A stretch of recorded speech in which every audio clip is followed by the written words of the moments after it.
What is up, guys? My name is Shenelle. And I'm Shehaan. Yes, and we are travel content creators, and we have been for the past 4 years.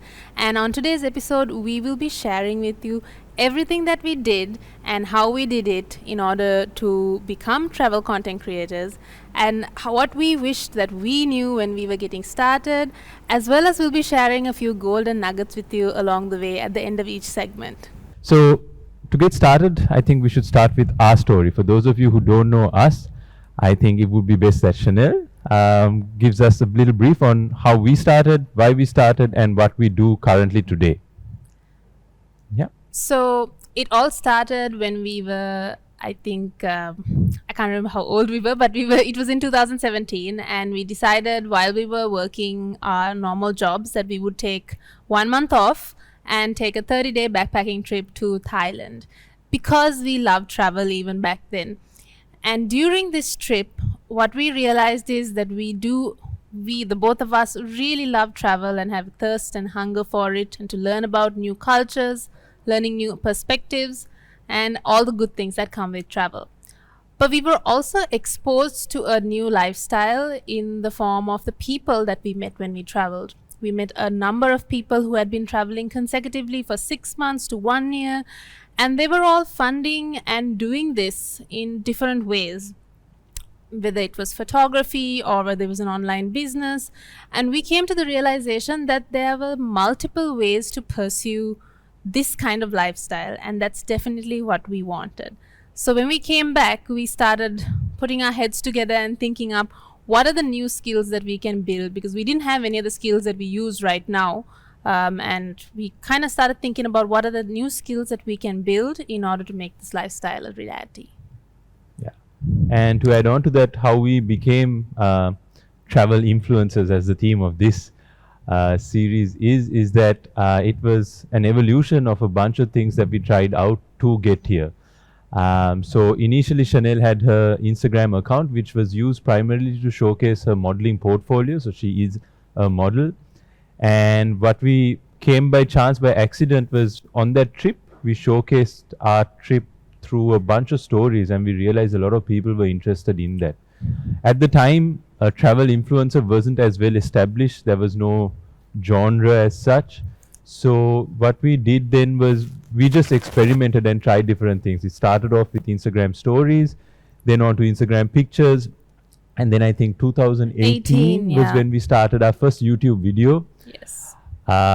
Very scary time. We had zero idea what we were doing. No knowledge whatsoever. And we thought, you know what, while we're doing this, let's also try this. And that is what we're going to share with you guys to kind of help you. So it took us, I would say, 3 to 4 years to get to where we are. But if you do have the proper knowledge that you will most probably get through a series like this, you could probably speed it up a lot faster. Yeah. And that is what we hope to share with you through this first series. All right, so let's get down to it.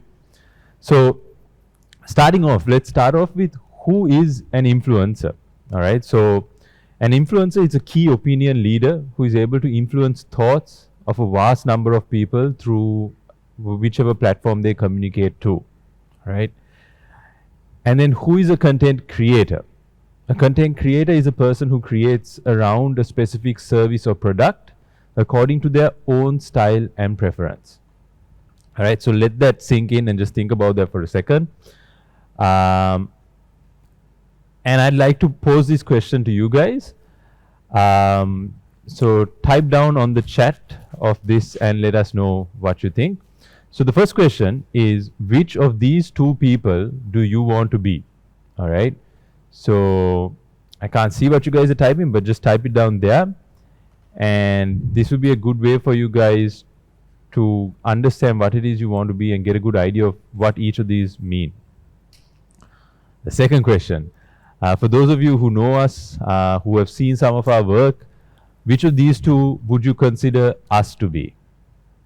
All right. So type it in there. All right. And Shenelle, do you want to reveal who we are? of the Yes. two. All Yes. right. We are, or at least we prefer to be considered content creators. And there are a number of reasons for this. But one of the things is that we believe that we can tell more stories and share more aspects by being content Content creators creators.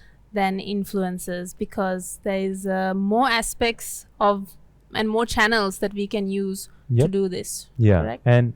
and also what we believe is that to be called an influencer actually is something others should be calling you, not you calling yourself. You Yeah. need to be able to influence in a particular area and have done it over a period of time to actually earn that title per se. Yes. But definitely it's a thing, it's a title that should be given to you And because people believe you are influential. yeah, so as a start, and even us to date, we much rather be known as content creators because That's what we as do at the end of the day. that yeah, that is what we do, and Yeah. also it enables us to move into different fields as and when we need. Yes. If we were just a travel influencer, we are forever bound to only doing work around travel and Yeah. influencing people around travel.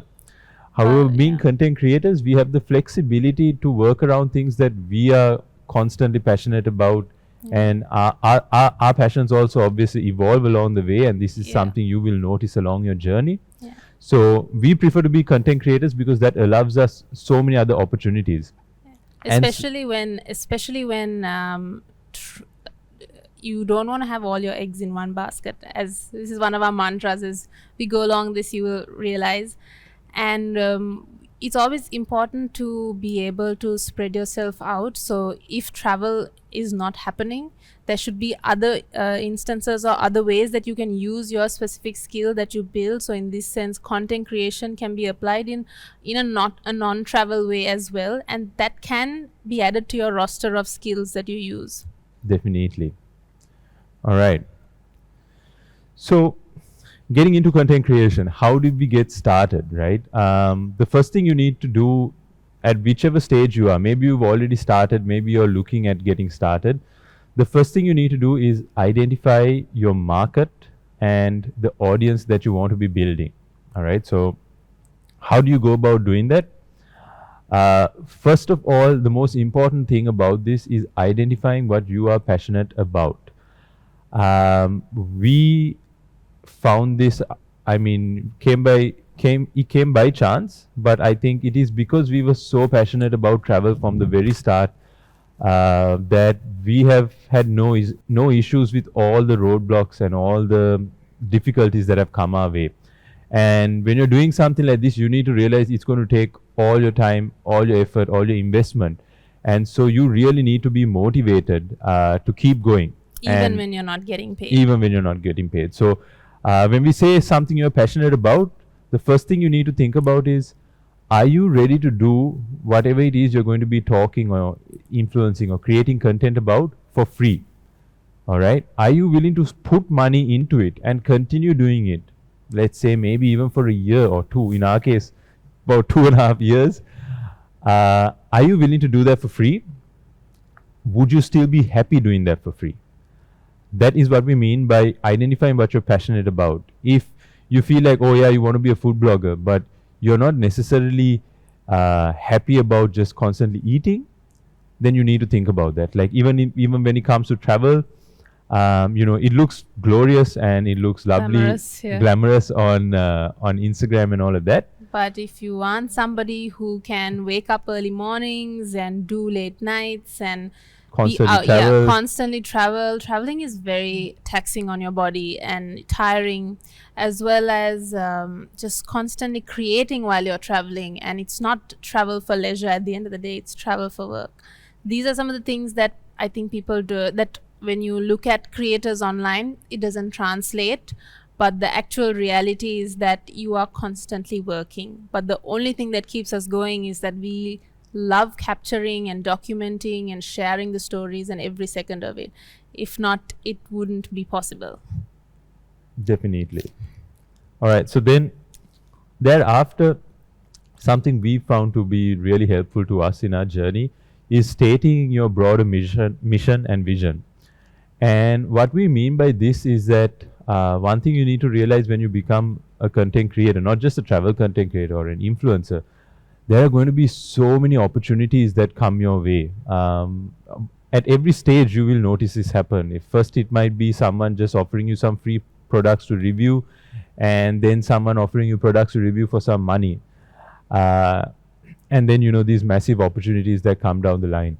But we also, at the start, yes, we did dabble around with a few things. We tried food, we tried products. And it's important to do that, especially in the beginning, if you are someone who doesn't know exactly which aspect of content creation that you prefer to do. It's definitely recommended, and it's seen as okay for someone who's just starting out to try all the different types of content creation and influencing that's available, to really find out what suits you and what you want to do. But the important thing here is that at the start itself, you identify what your broader mission and your vision is. And that is because then you are always guided into, okay, today I am reviewing food, but I am reviewing this food with the thought of reviewing food around hotels, for example, in our thing, right? So whatever work we've always done, it's been guided by our mission and our vision, which has been to be travel-centric, to influence travel to Sri Lanka, and then also to travel internationally. And having an overarching mission or a set of values that you follow is going to be really important in making sure that you stay aligned, and that your audience will also follow through with that. They will expect that from you, and they will come back to you for that. And again, it will help you from straying when things are tough and you're not growing, or you're not seeing the engagement that you want to see. Knowing that you have a core set of values that you always refer back to, and knowing that that's going to pay off in the future, is what will keep you grounded and keep you making content that is centric to you and your values, as opposed to delving into short-term trends just for the sake of engagement, which can be more harmful to your brand image than good. Yeah, I think a really good example to share with you guys is our channel on YouTube.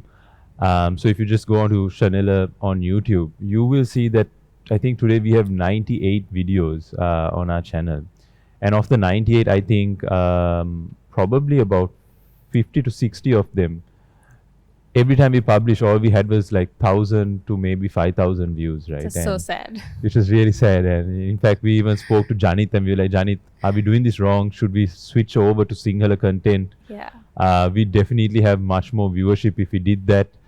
And we were really demoralized. Yes. And the thing is that nobody else in our field was doing what we were doing, which is essentially travel content creation on YouTube in English. So in Sri Lanka. And so a lot of the questions that we were asked was, who are you creating for? Because the people who speak English in Sri Lanka is such a small community compared to the population. And then when we would say that we are creating for the tourism market, for tourists who come into Sri Lanka, the next question that was posed was, but why would they want to listen to a Sri Lankan when they can listen to, we might be biased, they can listen to an actual traveler who comes here, who is more relatable to them than us, which is a viable reason. However, sometimes even when people present you with viable reasons, if you have something that you feel like you want to contribute, you should still go forward with it. So at this point, you need to put yourself in this situation, and this is something that you will probably face in your journey. Because we had our mission and we understood what we wanted to do, we saw ourselves being the voice at the time for Sri Lanka tourism as locals. And even though no one else understood, we were still willing to just struggle throughout those 2 years and just blindly create content with that in mind, regardless of the fact that nobody was really watching our videos. And that's really tough. The tough part is that you have to continue sticking to your values, sticking to your beliefs, and putting out really great content, regardless of whether it's reaching its audience. Because if you're talking about YouTube alone, once it does reach the audience that you are looking for or that you're targeting, what happens is they have an entire backlog of high quality content to refer to, which is definitely going to make them, a subscriber or just and it's only once you make it that people see your hard work and your mission and all of that, right? So for instance, if we just got popular of one viral video, but the rest of the time we were just promoting like food or like spa products or Yeah. a bunch of other things, those people who see us for this one viral video won't take us as seriously, because the rest of our work, our entire portfolio over the last 3 years, Yeah. would have been just all over the Scattered, place, yeah. scattered, right? But Yeah. today, whenever we have one viral video that goes out, we convert all of them into the rest of our things, because our mission has been strictly to travel. So when someone sees something related to travel, they know that, oh, okay, these guys are doing this. And this is something you need to think of. Like, you have to take blind faith in the fact that this is exactly what I love doing. I will love doing it no matter, even if I don't earn. So you're happy making it either ways, and then you just keep making it. That has been the case for us. And it is very important that you state that and understand that you work towards that throughout your journey. Obviously, there'll be small changes along the way you want to do it, slight diversions and stuff. That too is important, because if something is not working for you long term and you feel like you want to tweak it, you should. But generally, having an overarching mission statement for what you want to do and achieve with your channel or your content creation is really helpful in the long term. Because if people are willing, a subscribe or a follow is definitely an investment that somebody is having in your brand.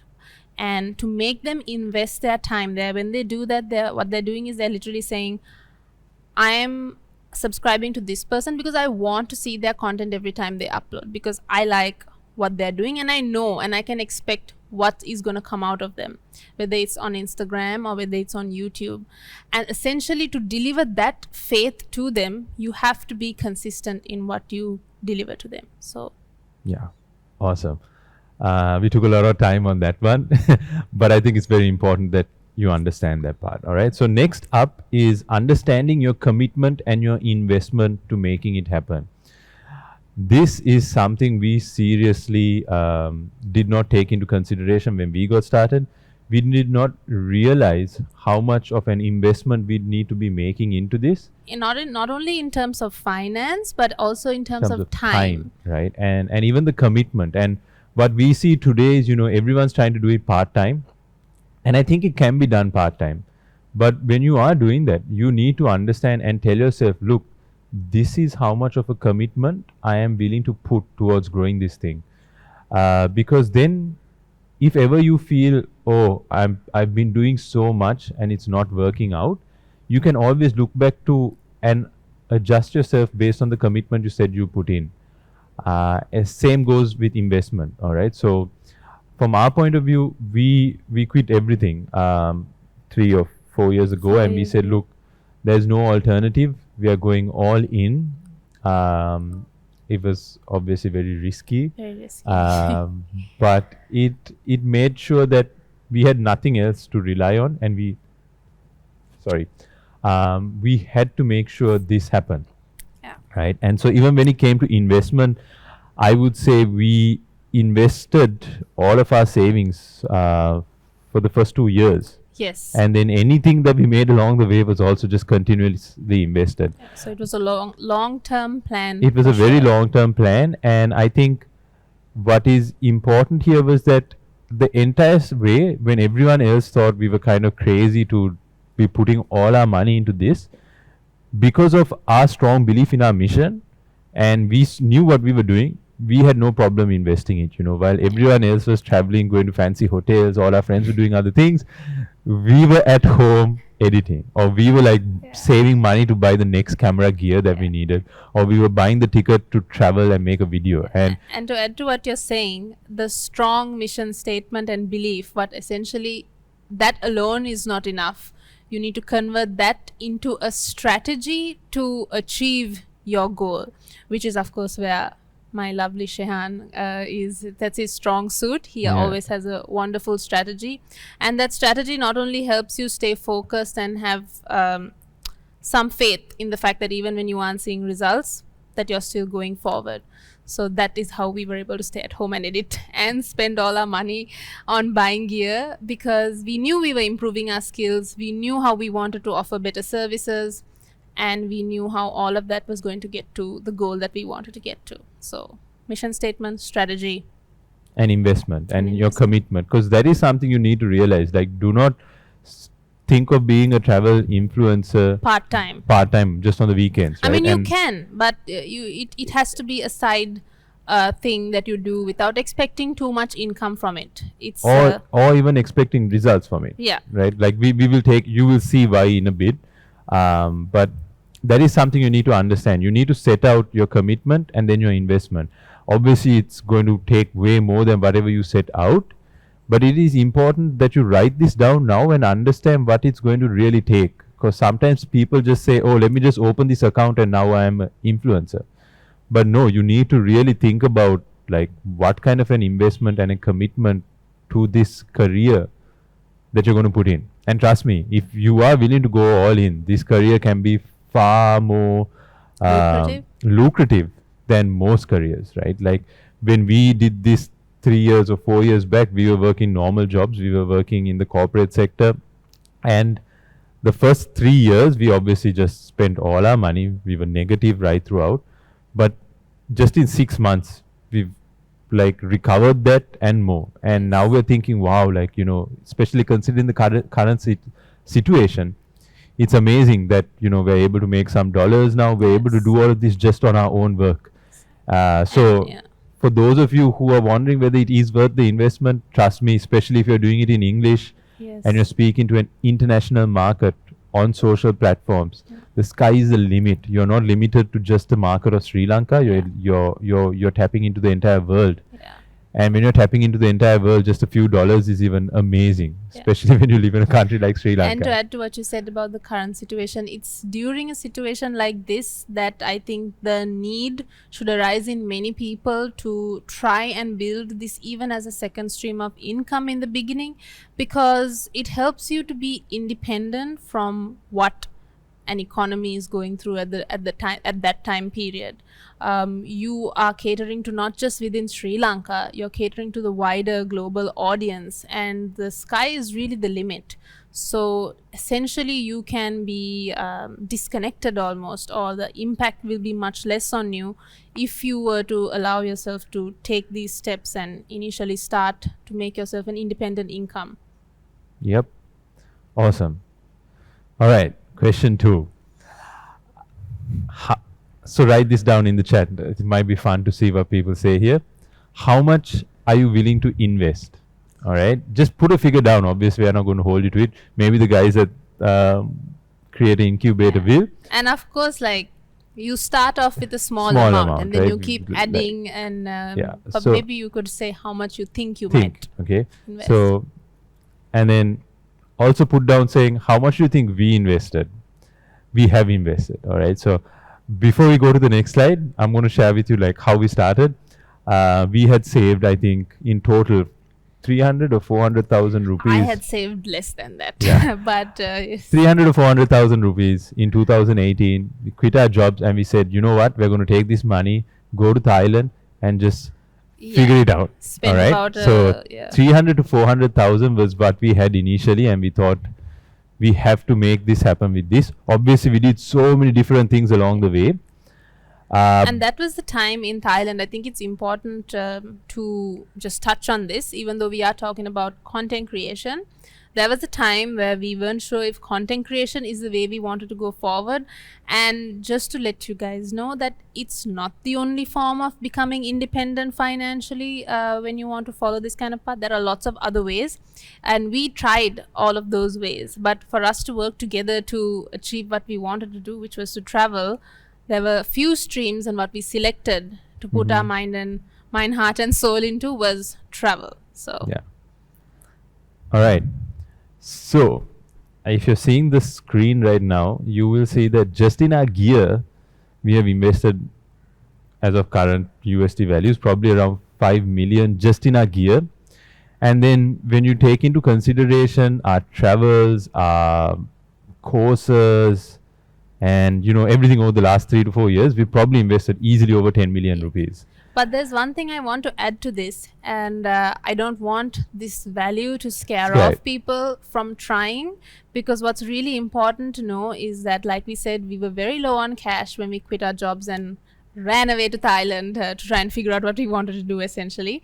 And I had an iPhone X at the time, which was like one of the newer phones at the time, and I told myself that if this is what I really want to do, then I should be able to do it regardless of what gear I have. So essentially, I filmed my entire first YouTube video on my iPhone and continue to do so for the next few videos. And all your Instagram All my stories. Instagram stories, of course, stories, but pictures as well were all taken on my iPhone X. And what I told myself was, if I'm really committed to this, I'm not going to let gear hold me back. And that's what I really want to share with you guys, because I feel like a lot of people ask, what's the gear you use, what's the gear that I need to get started? But it's really important to know that if you really want to achieve it, there are people out there making millions from just uploading with their phone. Yeah. It is not about the gear that you use. It can be later on, but it's really about you, the story you're telling, and the content and whatever the value that you're providing is. And that can be done through any device in the beginning. So don't let this scare you off, and just use what you have. The best camera that you have is the one that is on you. And then you can slowly start investing. So we obviously started with the iPhone, then we were watching how to make cinematic videos with an iPhone. We invested in a phone gimbal, and eventually I wanted to move from taking my Instagram photos from my iPhone to a camera, so I just swiped the last 100,000 in my account to buy a DSLR. But I think all those things are just kind of push you forward. Like, when you have like this little amount of money and you have invested all this, you have to go all in. There's nothing you can do. Do we recommend this for everybody? We absolutely do not. This is totally up to you. This is just how we function, and I don't know if this is a really good way, but this is what works for us. However, I just do want to tell you guys that wherever you are financially, you should be able to, and you want to start, there's nothing holding you back. You can use your phone. Everybody has a phone with a decent camera these days. Remember, it's about the value and the content that you provide through the devices you use. But saying that, it's one thing to get started with the cash you have, but it's another thing to realize that if you want to grow, you need to reinvest whatever you earn from this profession back into it. And that can be hard. That can be hard. But you cannot be of the mindset that, oh, I'm going to do this and take this money and enjoy it in some other avenue, or like take this money and invest it into something else. That might not work in our opinion, because we've realized it, like we started with only 300 or 400,000 bucks, but since then, every single rupee that we made through this avenue as well as any other avenue has been consistently being reinvested into this. And that is how we've been able to build this plus our other businesses around this. And that is something important to realize. So maybe take a note that even though you can start off with whatever, you need to be reinvesting whatever you earn back into this business. All right, next up is differentiation strategy. All right, so if you're starting out with your camera, with your phone rather, and you're doing travel, you're going to see that there are so many people out there doing the same thing today, right? And so then you need to figure out how are you going to differentiate, right? So in our case, our example is that Shenelle is very fluent in English. She speaks very well. She is a history buff. She loves it. And she's also a well-known model before this in Sri Lanka. So she had her own personal identity and a character. And we immediately knew that, okay, this is a good way for us to differentiate from everyone else, because everyone else, when they get started, would be starting afresh. Okay, there is no character that's been built. There is no like public persona, let's say. But I think to add to what you're saying, it can be very tempting just for safety reasons to try and do it in a similar way that is already tried and tested. However, in our situation, the problem is that there was nobody here who was doing anything tried and tested, so we were in fresh water.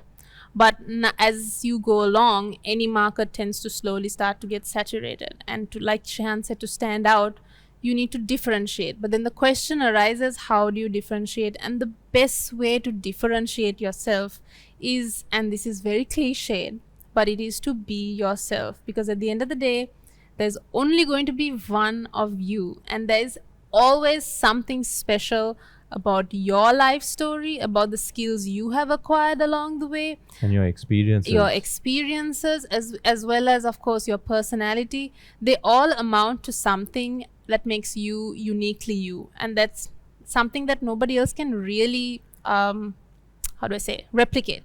So that is always your greatest strength. And what I always encourage people to do is, when you come and have a platform like this, you have to do yourself as well as the greater community that's going to become your audience a favor by bravely being yourself. Because when you do that, it's a wonderful opportunity, because we're not in a world where we have to be a cookie cutter kind of presenter anymore.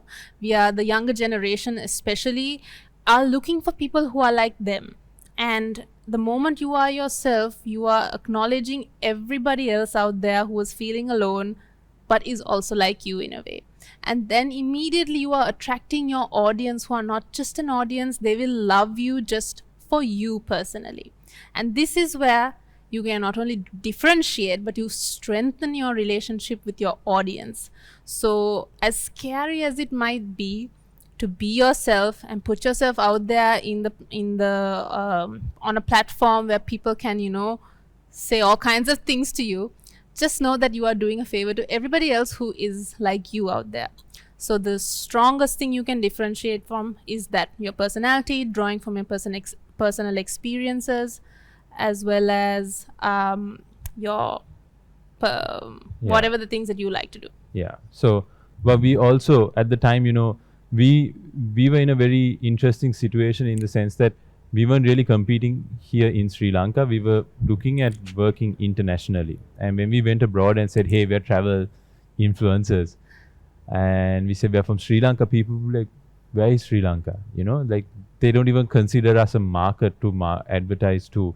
So we immediately realized, okay, for us to differentiate, we have to differentiate in our skill set. We can't just be travel influencers. Yeah. We have to be videographers. Yeah. Which is why we decided to go the route of investing in professional gear, equipment, and offering that service. And that style to help us stand out, because essentially, if you look at the global audience, it's much easier to become a travel blogger because your personality is the most sought after thing. But then for us to stand out amongst that, like you said, differentiating ourselves. Because what we realized was, look, everyone else is using their phone and they're just walking around and showing it. And that is a proven way of doing it. Yeah, but then for us to stand out, we realized, we have to change it up. We have to offer the hotel itself something different, so that they'd want to work with us over the Westerner who is already an established travel blogger. And anyone would want to work with someone who's from, you know, a developed market, like, and who say, already has that audience with them. Right? Whereas here, where Sri Lankans, people are not really interested in a Sri Lankan audience coming to their country.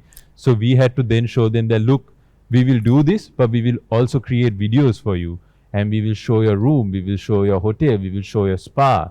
And so we had to learn an entire skill set just to be able to compete and fund the lifestyle we wanted to do. And it's also not the Western clients or the people outside of Sri Lanka, even to convince the Sri Lankan market, the Sri Lankan hotels, why they should pick us, who are, by the way, charging also. Initially we weren't, but now we are, over a travel influencer who's coming to Sri Lanka, who has a large audience, who has an audience that is the target market of the brand. Why should they pick us over that person? So we had to give them numerous reasons, extra content as well as high quality content on our part. So the takeaway from this, really, I think we spent a lot of time on this, but the takeaway is really, you need to understand yourself, your experiences, what your real value is, and then differentiate. And you need to provide that value through differentiation. It's very important, especially in terms of, you know, competing. So so full-time travel is also one of our main differentiation strategies. That is because at the time we realized, look, we are the only people who don't have a job. Everyone else has a job and is only able to travel on the weekends.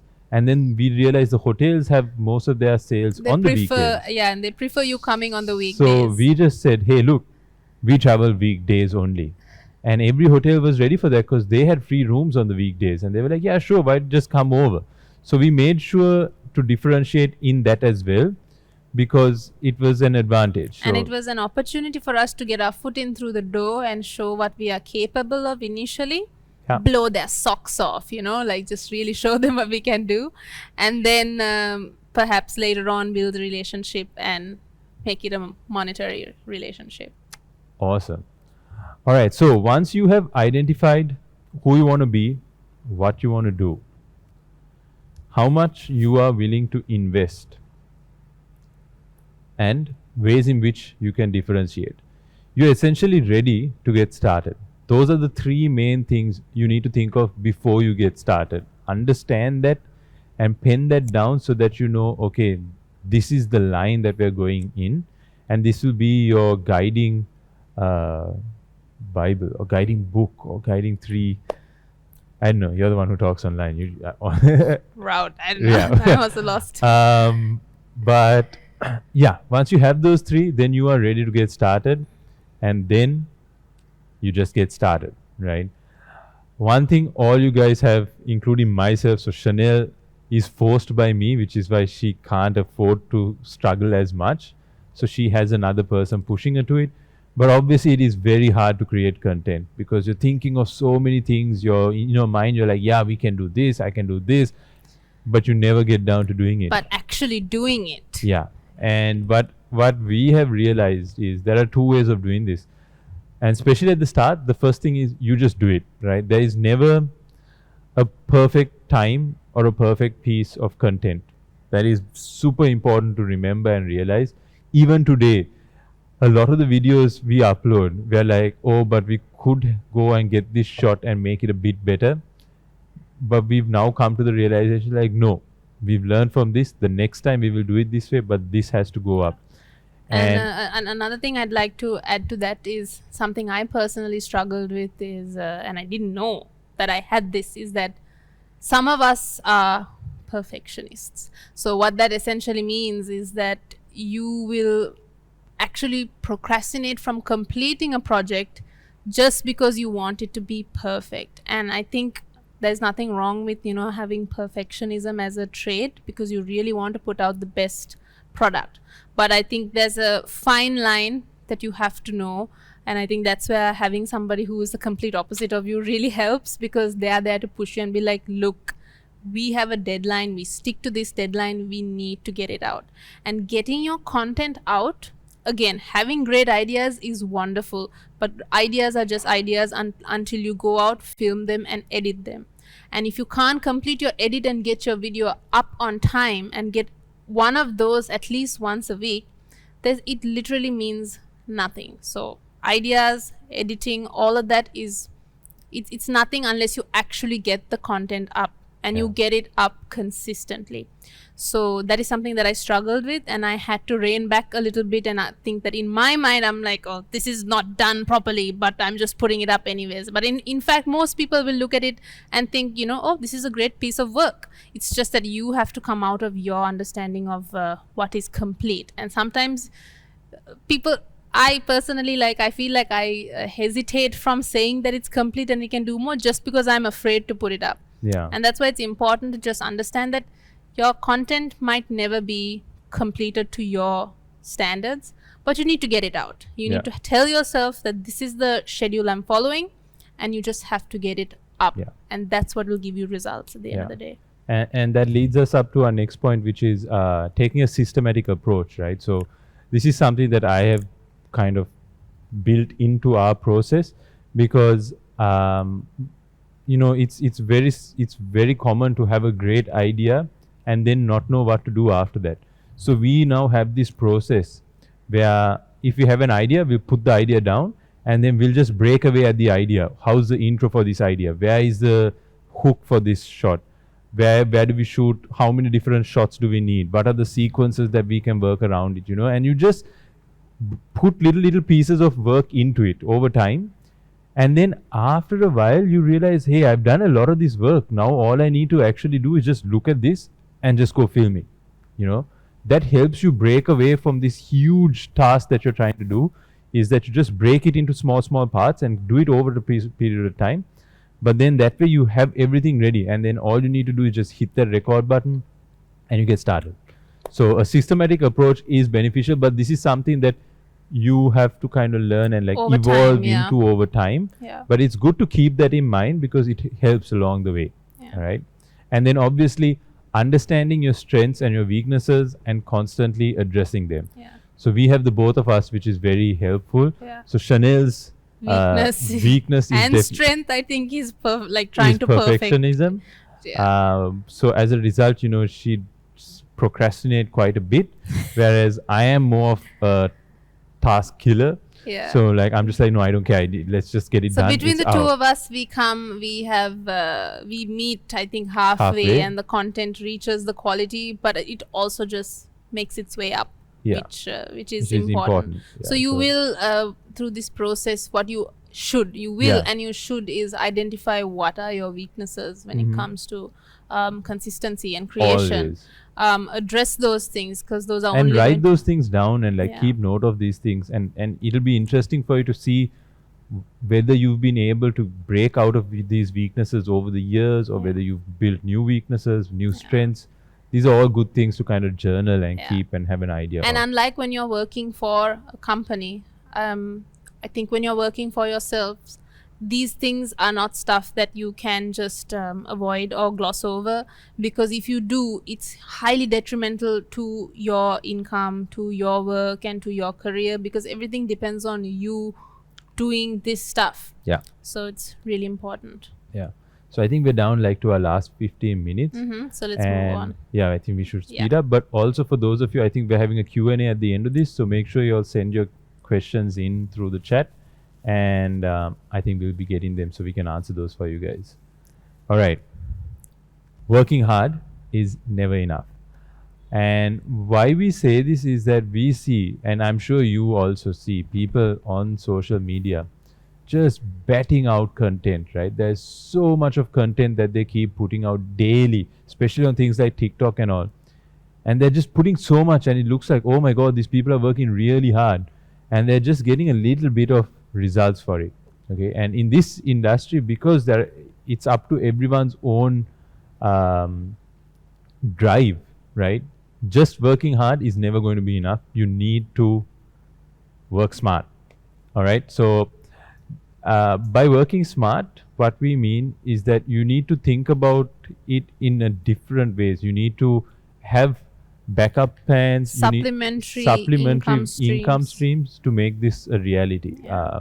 There is no way we could have ever survived just being travel influencers in the initial parts. Yeah, especially like with Easter attacks, COVID, and all these things. You can imagine, right? Like it seemed impossible, but we had to think of other ways and think smart. So if you go on YouTube and you search Shenelle Hantana, you will see one of our most popular videos at the time, which was at W15 Hantana. And you may watch that and think, oh wow, that was a brilliant project. They've done a great job. And like everyone at the time told us, man, amazing. Yeah.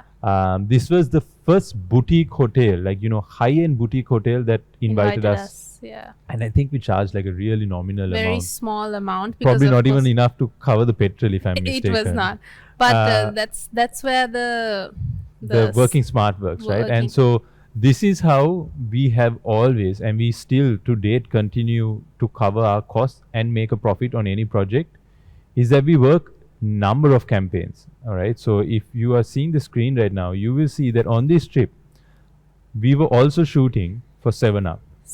They wanted content around our travel. And that was an influencer campaign was running on Instagram. We were also shooting photography for the website for Truly Ceylon tea. Yes. Right. So everywhere we were going, we were shooting tea stuff. And then we were also shooting for our first international client. Yeah, which was Kosan, which is a dress. Yeah, it's a travel brand, and they reached out to us and said that they would like us to do some pictures for their dresses. And in addition to this, we were shooting stock footage, which we ended up selling to a bunch of people also. On top of working a full-time gig over 2 nights for W15 Hantana. Yeah. So as you can tell, we did not have even a second of time to relax. Every moment. And of course, we prioritize the hotel that we're working for. And any other time in between is driven into making sure that we are creating for these brands. And that is very consuming, time consuming, it is exhausting, but these are the things. This is why we say working hard, which is working hard for W15 alone was not enough back in the day. There were many other things that we had to do to make ends meet. And also ensure that we are sustainable in this approach, right? Because if we had only done the hotels, which is what we see a lot of people trying to do, naturally you're going to get demotivated because you're not going to be able to make enough money. Especially today, the hotels are not willing to pay as much. So you have to figure out of other ways of making money while doing the work that you need to do to build your portfolio. So that is what we've been very good at doing. I mean, it really kills us. We have zero time to ourselves when we're on these trips. People think, oh my God, you'll have an amazing life. I hear this, oh my God, you're so lucky. You guys get to travel all the time. And we are. I really do believe, and I'm very grateful for the fact that we get to travel because we love travel. We love being out of Colombo and just experiencing new things. But what I would really like for people to understand is that it is not as glamorous as it is on social media. People pick the best parts of their life to put on social media. And that's why we consume social media, because we want to see the beautiful, curated, fantastic sides. But the truth of the matter is you can't get to those points without having a lot of hard work and a lot of not so glamorous moments. And I think that's what, I think if you're starting out as a creator also, I think it's really important that you understand that.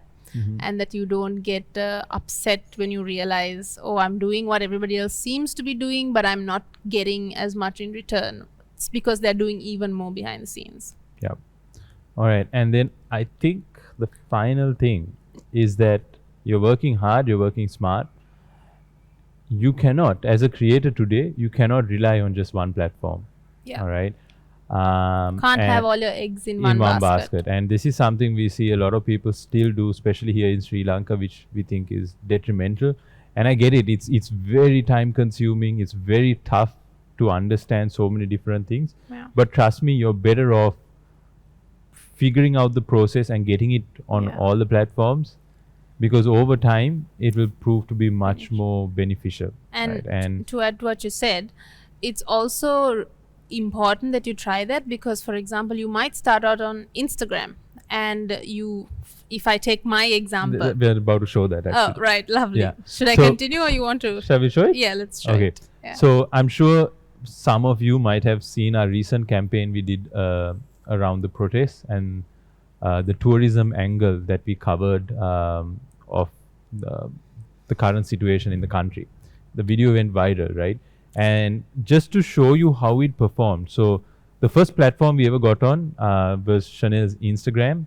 So that being our first platform, over there, we had 124,000 views on that video. All right. The next platform we got on, which is today, I would think our primary platform, the platform we think is our main bread and butter. Is YouTube. And as you can see, YouTube, we have 74,000 views. All right. And it's important to realize each of these platforms work in different ways. So like YouTube will continue to grow. Instagram is probably done. The next one that we got on was TikTok. All right. So TikTok, as you can see, is only 3,700 views. But also it's a mismatch of the format, because TikTok is a mainly short format. But we thought we'll try. The beauty is you can keep trying. And then just 2 months ago, we decided, hey, let's get on Facebook and let's promote our content on Facebook. All right. You would not believe we have 200,000 views on Facebook. And the crazy thing is that of all these platforms, so Instagram, our following is like 43,000. YouTube, our following is like 62. TikTok 20. Facebook 7,000. Right. So there's a huge disparity. 200,000 views of a 7,000 account. So you need to realize, had we focused this campaign just on YouTube or just on Instagram, our reach would have only been maybe 124 200,000. Okay. Yeah. But just because we were on all three, we immediately doubled that. Yeah. Okay. And that is very important to realize as a creator. It's obviously a bit tough, Yeah. but it is important that you look at all the platforms. Also, one more thing I want to add on to what you said regarding the different kinds of social media. Like I was trying to say earlier, you might think, and for me personally, I wanted to grow my Instagram following in the beginning, and I found that it was much harder for me, and the angle that I was taking, again, we stuck to our core mission and core values, and I found that it was a bit of a struggle. So that was kind of how do I say, demotivating in the beginning. But it was then that Shehaan said, look, we have YouTube as well, let's focus on YouTube too. And I'm a very like one track minded person, so I found it difficult to let go of the idea of reaching my goals on Instagram. But I just let it rest, and we started focusing on YouTube itself. And that's when I realized YouTube is a platform where people come to watch long-term content. And what that essentially means is that I get to show my personality and speak to an audience for a longer period of time. And what we realized is that there was more appreciation for that, and more appreciation for a personality on YouTube. And we immediately, there's more impact and too. more impact too, of course, to be made, because it's like he said, it's there, it's not going to go away after 2-3 days of engagement. And so what we realized is that with the more attention that we paid to YouTube, it was returning us that in terms of engagement and growth much faster.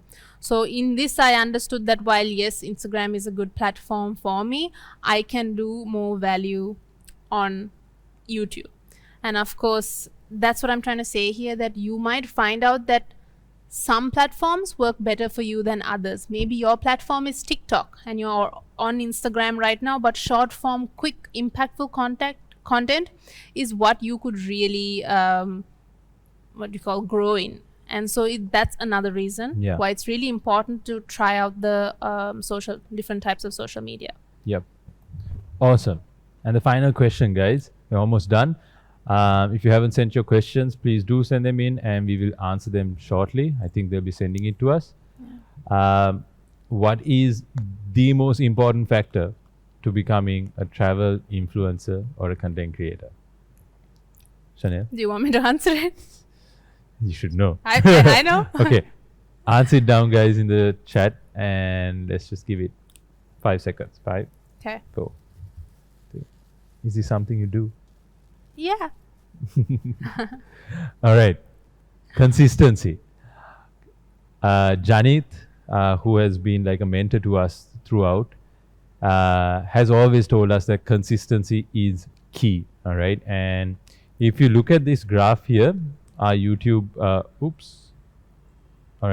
YouTube graph, you will see that every time, so all these plays that you see, those are all the videos we've uploaded, right? So that in that, I think we've done like 45 or something. And you need to understand our videos are a bit harder to make because obviously we travel for 3 to 4 days. It takes us another 3 to 4 days to edit.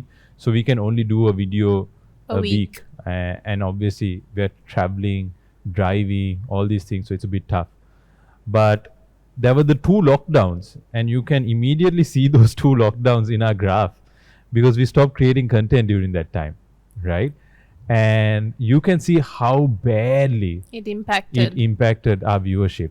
Okay. And then you can also see that when you hit consistency, how it gradually builds over time. It is the most important thing. You can have the lamest idea and the worst photo quality or video quality. But if you consistently upload, I kid you not, if you upload a video every day, you will grow your platform no matter what happens. Okay, you might not grow the right audience, but you will grow. If your objective is to grow, consistency is all you need on these platforms. They reward you for that. And that's not just YouTube, like you said. Yeah, and consistency is not just in terms of posting. Consistency is also in terms of the content you post, the topics you talk about, the quality of the content, and the style that you do it. It's those really things important to maintain the quality of the content that you upload as well, because like Shehaan said, consistency will help you grow, but consistency with low quality content might actually do more harm to your growth and to the audience that you build. So when we say consistency, we mean you need to find a balance between consistency and matching the quality that you can deliver, the high quality. So for us, that's once a week. But for you, you might be able to deliver a high quality video. And when I say high quality, I'm not talking about high definition or 4K video. I'm talking about the content and the value that you deliver. If you can match that with consistency, maybe for you that's 2 videos a week. Maybe you're a beauty blogger and you can do 2 high quality videos a week of really like value adding content. So matching that is really important. Yeah. And then just one last one here in these stats, if you look at it. So recently, as I said, we started focusing on our Facebook, and you can see that with 7.5 thousand Facebook followers, so 7,500 Facebook followers, we've been uploading all our videos that we've shot, edited. Obviously, you can't really do that, but we put each one every day for the last 2 weeks. And you can see that our reach on Facebook is 640,000 with 7,500 followers. Instagram, which is like Shenelle's main platform, or it's the oldest platform. The oldest platform has 43,000, but the reach was only 320. So you can see that consistency can really drive you, even with a really small follower amount. Having consistency will give you a really good competitive edge. So consistency is very important. And we're done. The final thing, obviously we can keep on talking, guys. Maybe the guys here should probably get us for a second session. But our final leaving message to all of you guys getting started with this, you need to understand that if you're going to be calling yourself a travel influencer, it does mean that you have influence over the people, right? And one thing we take very seriously and to heart is the fact that we always influence for the better. Yes, you can do the trendy, catchy things and all of that will get you that viewership and reach, but it is super important that you influence for the better. Your ultimate goal should be that, because I can tell you that over the years we have done lots of projects, some that have paid us really well, some that have not paid us at all, and then some that have just had amazing impact to people, to industries. And it's always the ones that have that impact to people and industries that give you the most amount of satisfaction. Because at the end of the day, guys, let's face it, all of these are just numbers. When you die, it really doesn't matter how many followers you had. It doesn't matter how much money you made out of this. All that really matters is the impact that you've left behind, the influence that you've left behind. And that is something I feel we, especially considering how things are in our country right now, how the youth are empowering, the youth are coming up together. We have this opportunity to really influence for the better, and this is something you really need to think of deep down. Don't just, if you look at YouTube today, it's really sad to see that a lot of the content is just silly humor with no real underlying influence for the better, right? And what I'm saying is, if we are building the next generation of influencers, your goal should be to influence for the better. You can do it in any way, right? Via travel, you can be a comedian, whatever it is, but it is super important that you bake this into your foundation and make sure that no matter what you do, you are influencing in some aspect for the better of someone or something. It is super important, because just like the politicians have their role to play, influencers also have a role to play. You are speaking to a lot of people at the end of the day. You are influencing the thoughts and behaviors of people. And so it is super important. And that's not necessarily to talk about politics. It can be in any way. For us in travel, we always showcase the downsides. We talk about all the issues with travel. So it is very important. And I cannot stress this. You don't even need to have a big audience. There are some influencers who only have 3,000-4,000. But the impact that they're making is phenomenal, right? And that is something that if you bake it in, you will always have satisfaction in this job, whatever it is you do, because you can just have 5,000. But if you can actually impact 5,000 people, that is massive. Yeah. And I think that is probably We are how running it- out of time. how we'd like to end it. The questions. Yeah, and I think we are good for the Q&A. If there are Q&As, let's see What if if the there are guys. no questions because we answered all of them? Yeah, so you guys can always reach out to us on Instagram or via email and send us any questions you'll have. But obviously, send it to. Create an incubator. Yeah, and thanks a lot, guys, for having us. Are we gonna have the questions? Yeah, I think.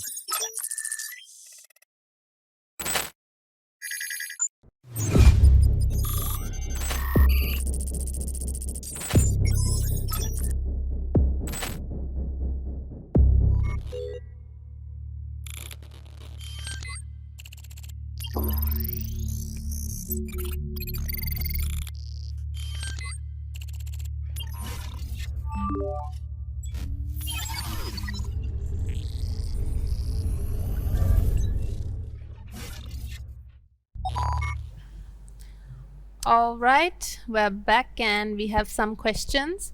Starting with question number 1 is from Ursula. Thank you, Ursula, for your question.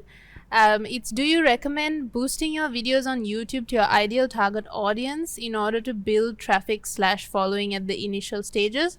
Or is there an organic way to go? So the beautiful thing about YouTube is that you can actually get on the good side of the algorithm, and once you do that, but you do that by putting out the content that you want your audience, that you think your audience would like to see, and you do that, like we said earlier, by matching the quality and the consistency, and you keep doing Yeah. that, and you have a very, very good way of getting on the algorithm's good side, and the algorithm will take you to the best audience possible. And always.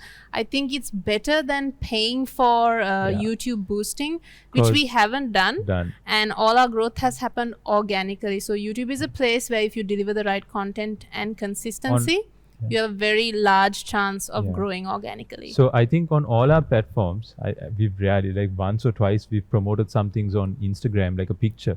Yeah. But with YouTube, one thing we've understood, we've tried other ways of kind of boosting our viewership of a video. And what we realize is it then it shows that video to a different crowd, and then the algorithm kind of gets a bit confused about that, you know. So it's tough, but it's always better to let the algorithm find your audience. Yeah, find favor Because in you. you will never know who your audience is. You will never know where these people are. And by pushing this to the wrong people, if they engage with it in the wrong Negatively, way, yeah.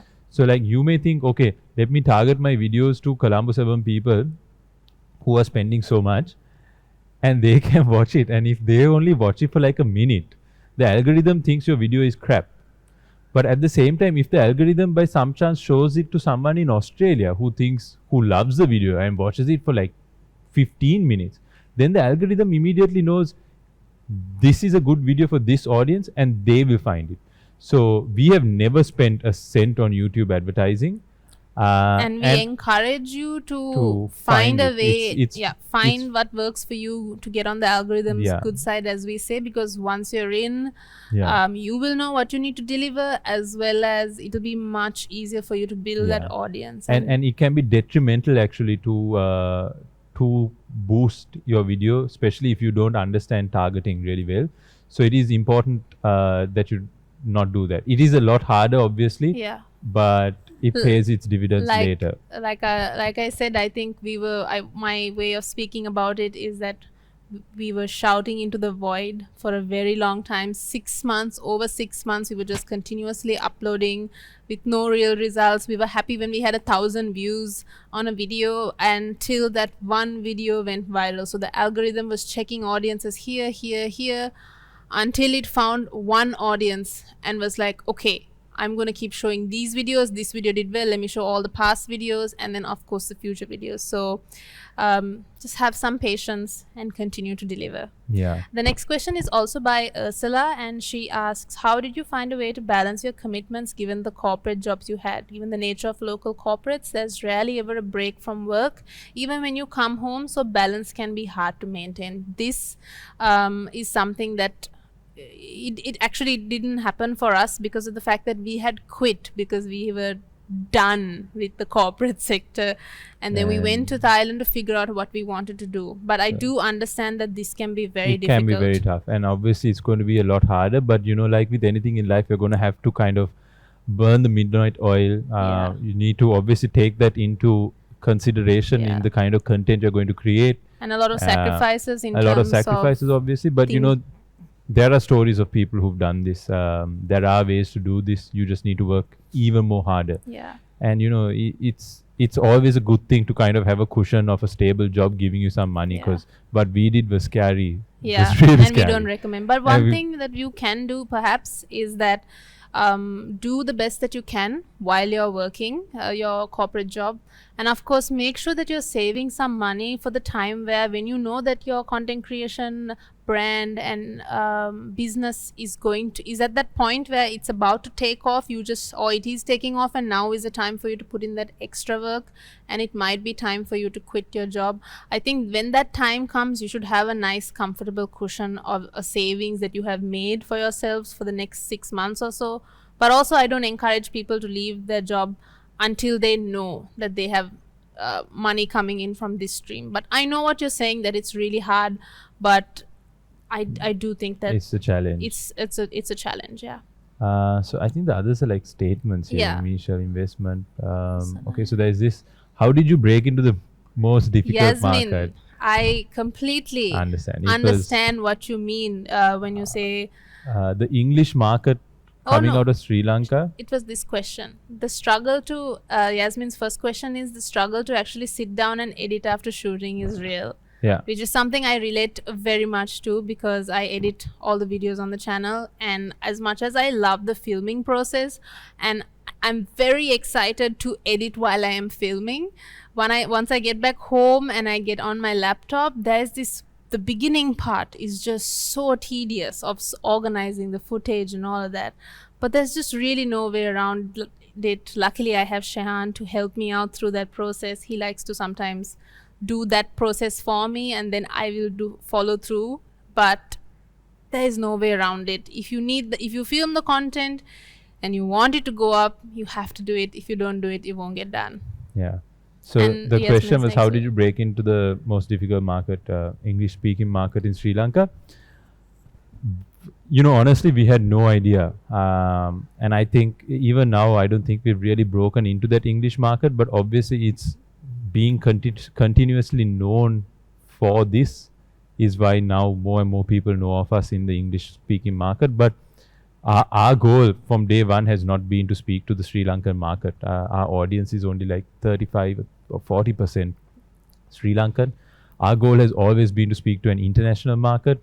Again, that is also very tough when you're located in Sri Lanka, because the algorithm will first serve you to Sri Lanka, and sadly that is first serving you to a lot of people who watch their content in Sinhalese. So obviously they don't enjoy it, they tune off, and so the algorithm thinks your video is garbage.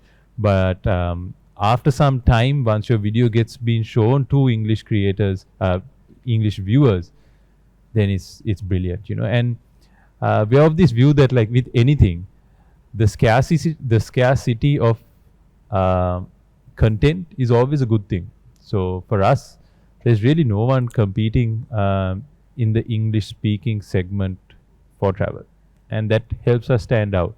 Whereas if you were doing travel in Sinhalese, obviously there are so many, so it's a lot harder to stand out, but obviously the viewership and all of that is there. So But breaking into greater an the audience challenge, that breaking nobody into an is in audience. is also has its challenges by itself, because like I said before, you have nobody to look at and to see what are the right steps. You're making a lot of mistakes. The path is much longer because you have to make all your mistakes and go forward. But that is the challenge, and you just blaze the trail and just go Yeah. forward. Yeah. This is a good question from Faz, which Yeah. is tackling the normal procedures, experiencing Formal procedures.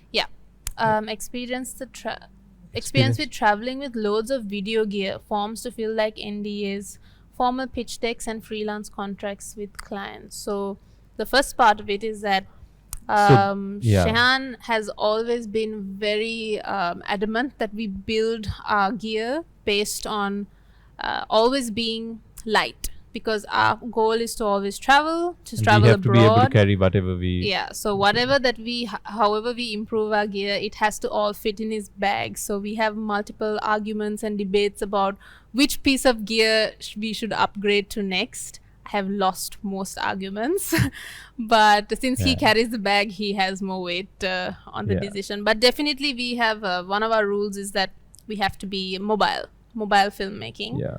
And for the NDAs and all of that stuff, actually, yeah, that was very tough at the start.